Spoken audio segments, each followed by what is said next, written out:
Assalamualaikum warahmatullahi wabarakatuh. Perkenalkan, nama saya Hamdani. Saya adalah mahasiswa dari STIS Tembi Bandung dengan NPM 10220080. Saya dari kelas C2 dengan prodi akuntansi. Nah, di sini saya akan mempresentasikan secara singkat atau menjelaskan tentang pengaruh COVID-19 terhadap perekonomian Indonesia. Seperti yang kita tahu, COVID-19 ini sangat berdampak sekali terhadap perekonomian. Bahkan tidak hanya terhadap perekonomian, tapi pada sektor-sektor yang lainnya juga. Nah, kita berfokus pada perekonomian. Nah, pengaruh COVID-19 ini sangat besar. Menurut Direktur Jenderal Pajak Kementerian Keuangan Surya Utomo, ada 3 dampak besar pengaruh pandemi terhadap ekonomi Indonesia.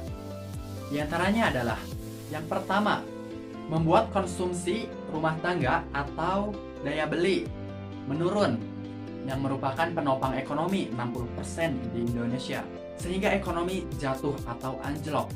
Dibuktikan dengan data BPS sebagai berikut, konsumsi rumah tangga turun dari 5,02% dari tahun 2019, turun menjadi 2,84% tahun 2020. Turunnya sangat besar sekali. Ini sangat merugi. Kenapa ekonomi atau daya beli menjadi turun sebesar itu? Itu dikarenakan diberlakukannya PSBB atau pembatasan sosial berskala besar, sehingga pusat-pusat perbelanjaan harus ditutup untuk mencegah penularan COVID-19.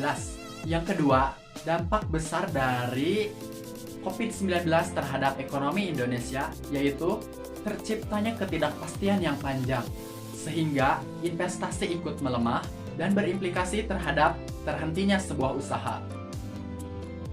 Kalian bisa lihat cuplikan berikut ini.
Seperti yang kalian lihat, ekonomi sangat melemah, PHK di mana-mana, pengangguran makin bertambah. Ketidakpastian ini menyebabkan juga terhadap mental dari rakyat semakin goyah. Kapan berhentinya? Kapan new normal? Kapan bisa beraktivitas kembali? Ketidakpastian ini sangat mengganggu. Dampak yang ketiga yaitu seluruh dunia mengalami pelemahan ekonomi, sehingga harga komoditas menjadi turun dan ekspor Indonesia ke beberapa negara menjadi terhenti, sehingga pendapatan masyarakat dan juga pendapatan negara pun menjadi berkurang. Tidak hanya itu, ada juga dampak yang besar bagi pemasukan untuk APBN.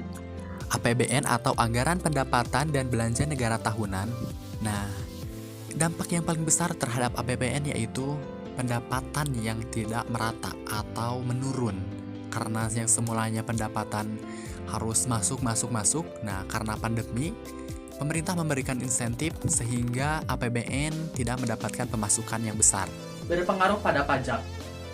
Karena rakyat tidak bisa berpenghasilan karena harus diam di rumah. Oleh karena itu pajak dikurangi atau dipotong atau ditiadakan untuk tahun ini. Oleh karena itu, pajak yang masuk ke kas negara semakin berkurang karena harus mengeluarkan demi membantu rakyat-rakyat, seperti bantuan-bantuan untuk rakyat-rakyat seperti BLT, beras, dan lain-lain. Sekian, terima kasih. Wassalamualaikum warahmatullahi wabarakatuh.